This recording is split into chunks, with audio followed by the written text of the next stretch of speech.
Hey guys, Nick from Weekly MMA Breakdowns here to break down the entire fight card for UFC Fight Night, Krylov vs. Spann. Yeah, it should be a good one. We lost 7 fights total, so there's only 11 fights for this fight night. So this Saturday, I just watched the weigh-ins too not too long ago, so I have a full, I have a full sight of everyone now, and I can make my total predictions here. Oh, excuse me. All right, now let's get right to it. Nurullo Aliyev versus Rafael Alves.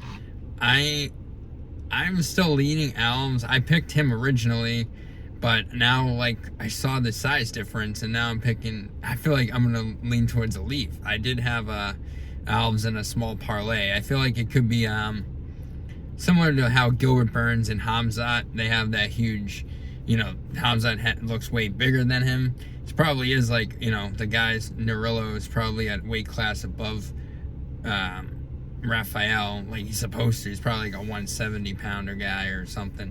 But I think Alves live for a knockout. He's definitely a live underdog. Aliyev, he might just hold him down. I don't know how his striking will match up with Alves, or Alves.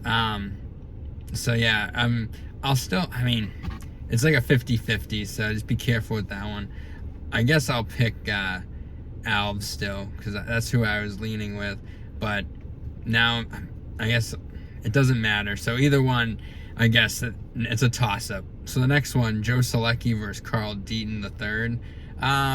It's a last-minute matchup for Carl. He came in last minute for someone else. And Joe Solecki is just a beast too, so just give me Joe Solecki.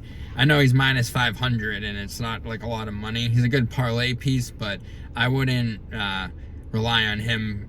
I wouldn't put like a bunch of money on him, like put like 5K to make up K or whatever you guys do. The next one, Ode Osborne versus Charles Johnson.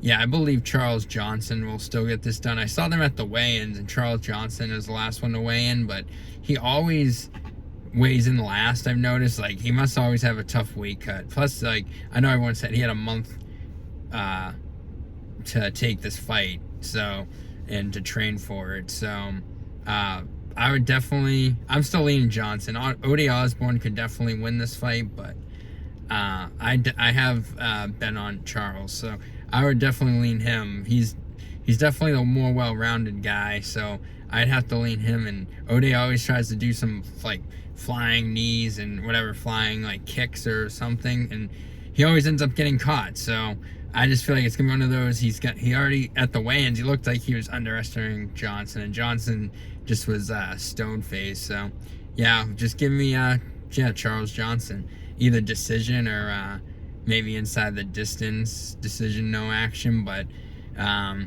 it could go either way. He could knock him out, so just be careful with that one if you do the anything like decisions or something.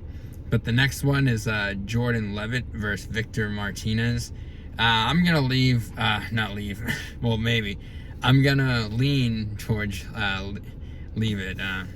Or Levitt, I should say. And now I'm saying his name wrong because I got my words twisted. Yeah, Jordan Levitt, he should win this fight by submission or a dominant performance. But Victor Martinez is still really good. He just isn't this is a really big step up in competition for him, and Jordan Levitt made a hard fight for Patty up until when Patty got the submission. So I think if you leaning Jordan's a good move on that part. The line's starting to move that way towards him, and at the weigh-ins he didn't look bad either, so I feel like that's a good play. The next one, Gabriela Fernandez versus Jasmine Jasudavicius. Gabriela should get this one done, I believe. She might sub her, or if it's gonna be a decision, but again, I'm just don't even touch this one. I would just leave it alone. Watch the fight, relax, go to the bathroom, but don't bet this fight. The next one, Eric Gonzalez versus Trevor Peek. I still like Trevor Peek. I wasn't sure until I started doing more research, and I realized who Eric Gonzalez is, and Trevor Peek should get this done. He should find a finish, but again, it's one.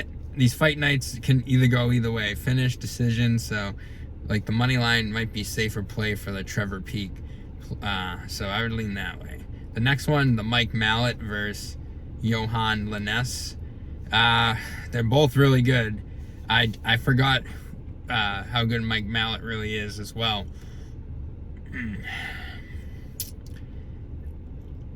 I guess I can.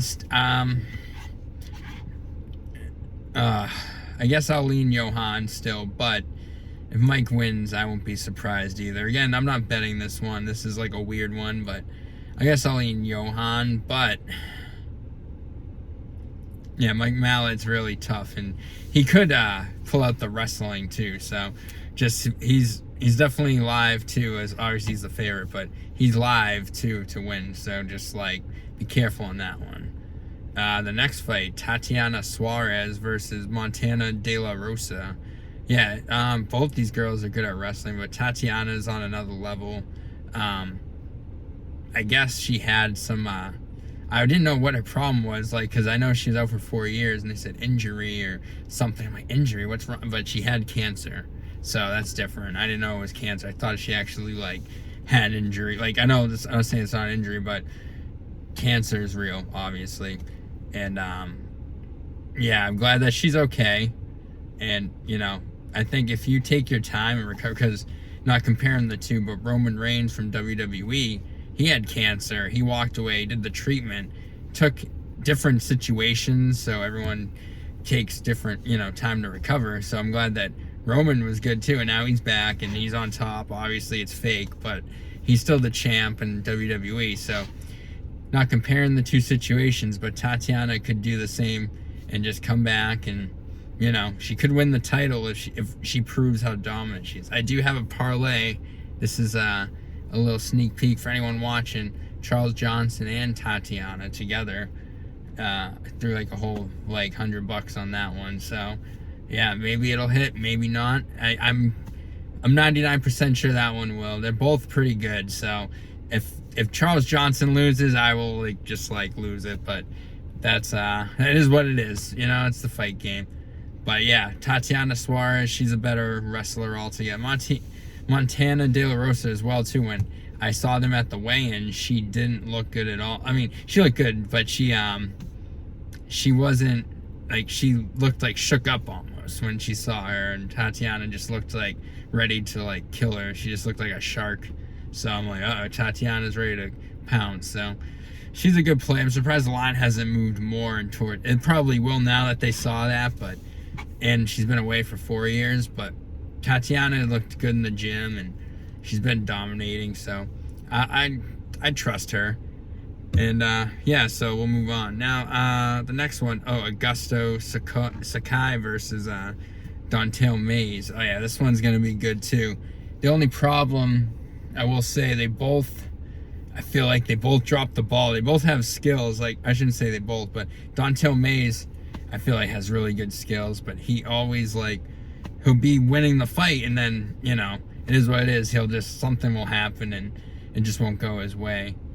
But I like him in this fight. Augusto Sakai is good, but Augusto Sakai is kind of like done. He had like a, not even a mystique. He just kind of, everyone thought he was going to be something, or at least like mid-tier in the division. But at this point, I think it's going to be another, hopefully not William Knight, the Marcin Practinia or whatever situation. But I think that whoever loses is basically going to lose their job, is what I'm getting at.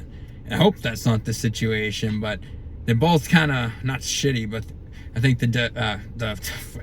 wrestling, I think the UFC is getting ready to like make way for more of talent, obviously, especially with the tough season and all this other stuff going on. And so they're trying to get rid of some of these people that have these huge losing streaks that are just basically big punching bags and just taking checks away from other fighters, basically. No offense to those guys. So hopefully they go out and swing, but I'm guessing Don'Tale Mayes either knockout or pushes a decision. Augusto Sakai could just hold him against the cage, but if he does that, I'm gonna just, Don'Tale Mayes should have better wrestling. So I would just be like, wow. But and he's like has more muscle too. Augusto's just kind of fat. No offense to that guy. Excuse me. Ugh. Let me take a quick sip of this water. Yeah, so you know how I feel about that one. Dontel Mays. All right, next one, Andre Munoz versus Brendan Allen. Oh yeah, everyone wants an opinion on this one.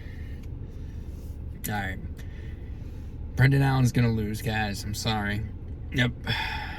Yeah, Andre Munoz is too good. I know they're gonna say, well, look what he was boring against Uriah Hall, but Uriah Hall striking versus Brendan Allen. Uriah Hall will like knock out Brendan Allen. That's why a lot of people that are better, and Uriah has a good grappling too. Like he's a good wrestler, but Uriah's never been that like guy who would just totally dominating the grapple. Like just start grabbing people and taking them down, you know, working them like that. Like Andre Munoz is a different animal, and he can work in different techniques, and he had some really good knockouts when he first entered. When he first got in the UFC as well, I believe, if I'm not mistaken, he had, I might be wrong actually. Oh no, you know what? I'm thinking of that. Yeah, I'm thinking about when he did those arm bars. Never mind. But either way, he still is really good. Like he does, I'm pretty sure he does have something on his record. Yeah, he does have he did knock out a guy before, like one. So he has like one knockout on his record for winning, but I believe that Andre Munoz will get this one done. So you can lean towards that one if you feel confident about it. I know people love Brendan Allen, but Brendan Allen's starting to resurge back, and Andre Munoz is on a tear. So I don't see how this is gonna go either, like good for Brendan Allen either. So just you know, be careful with your money on this fight, because it's really gonna come down to whoever's grappling is more dominant, whoever's gonna, I guess, strike. Brendan Allen could outstrike him, but Andre Munoz is a beast, so I don't know if you want to strike with that guy either. But yeah, so you know how I feel, Andre Munoz. All right, next one, the main event, Nikita Krylov versus Ryan Spann. So this will come down to the wrestling, basically. Ryan Spann's really good. He has mediocre like takedown defense, I guess, but his striking actually impressed me with the Dominic Reyes one, because like the other flip side to that is also that Dominic Reyes' chin got destroyed by like Yuri and someone else too, like Thiago Santos or someone, I believe. So, or it might be wrong, but either way, you know who I'm talking about. They all got his chin's like done, and he's not the same fighter that fought John Jones as well. Like he came into that fight like Dominic Reyes as this mystique to him, and he really thought, like everyone, even him, he thought no one would beat him. And after Jones beat him, it just like shattered him as a person, and his whole career went downhill. So that's my take on Dominic Reyes, when a lot of like casual fan base will jump in and say, oh, you know, he was always trash and John Jones is trash. And it's like, no, that's not the case. But this isn't that breakdown. But I'm just kind of getting my insight about Dominic Reyes, because he has really good wrestling as well. So that's why Ryan Spann just didn't even bother wrestling. He just started just going straight to the striking. When Dominic Reyes tried to wrestle, he got out of it, luckily. But again, this isn't the same Dominic Reyes that we've seen years ago. So that's why, as much as I want to lean Ryan Spann, and I was almost going to lean him, but after seeing Nikita Krylov at the weigh-ins, I just feel like Krylov's going to at least end up beating him, unless Ryan Spann knocks him out. But I can see Krylov taking his time and really pick him apart. Reyes did not take his time and just ran at Spann. So I believe Nikita Krylov will get this done. Possibly a stoppage, but most likely than not a decision. But if he gets a stoppage, it'll probably be like ground and pound or like a submission, possibly. But it's a weird one. I didn't bet it because you don't know how this one. Obviously, you don't know how any of them are gonna go, but a lot of them you don't know which way it's gonna lean. So so that's the way I feel about the fights. You got my breakdown. There's only 11. If you haven't already, subscribe to the channel, like, comment, and I really appreciate everyone. And yeah, if you reach out to me on my email as well. And yeah, thank you for watching my video, Nick from Weekly MMA Breakdowns. Have a good day, everybody.